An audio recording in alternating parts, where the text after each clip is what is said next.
According to the National Vital Statistics Report 2012, African American women are 1.6 times more likely than white women to get pregnant, but 5 times more likely to have an abortion. In fact, abortion is the #1 cause of death in the African American community. Is this a coincidence, or was a strategic plan enacted that inculcated the decision of the African American woman to abort?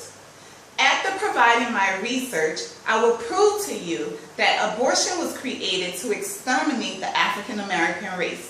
In fact, eugenicists in support of population control use methods like abortion to target individuals who they believe are inferior. Those same eugenicists have progenitors that exist today to foster in their plan. They own most of the world's wealth, major corporations, and take pleasure in using methods like birth control for population control. Abortion is but one of the methods used by eugenicists to control the population. Eugenicists are scientists that believe in improving the human race by controlling which people become parents. The founder of the eugenics program is a man by the name of Francis Galton. His intent and the intent of other eugenicists was to rid society of whom they considered feeble-minded, dependent imbeciles, and African Americans just so happened to fall into their categories.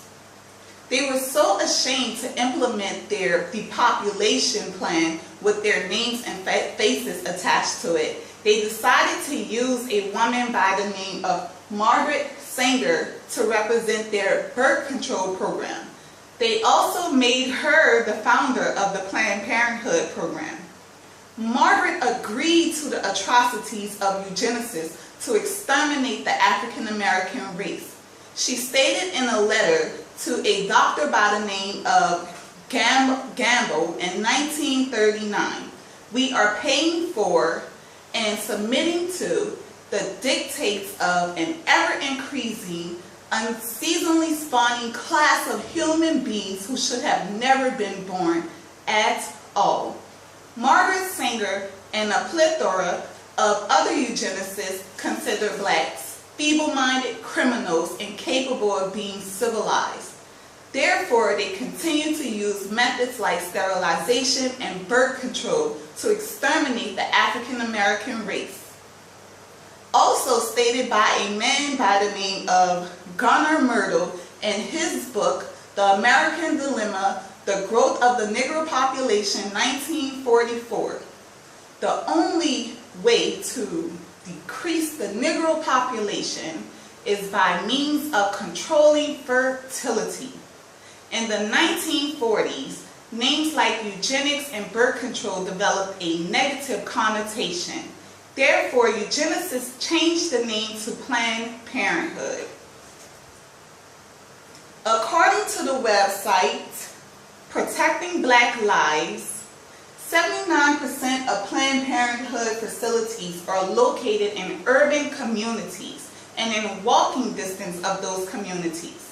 In fact, Margaret Sanger's grandson, Alexander Sanger, became the president of Planned Parenthood New York in 1991, making it clear that his plan was to finish his grandmother's plan, and that he did.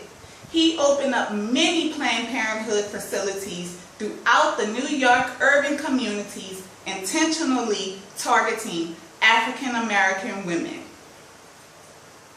From eugenics to birth control to Planned Parenthood.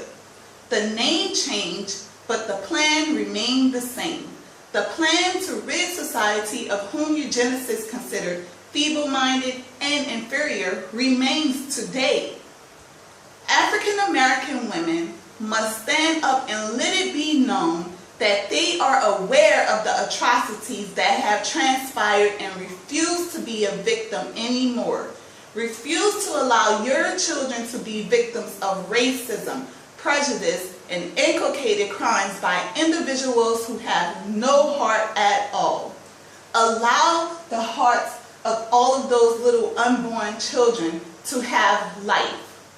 The world must stand up for support of abolishing programs that support abortion. Until then, you can visit the website MAFA21 for more information. I am the generation that will abolish abortion.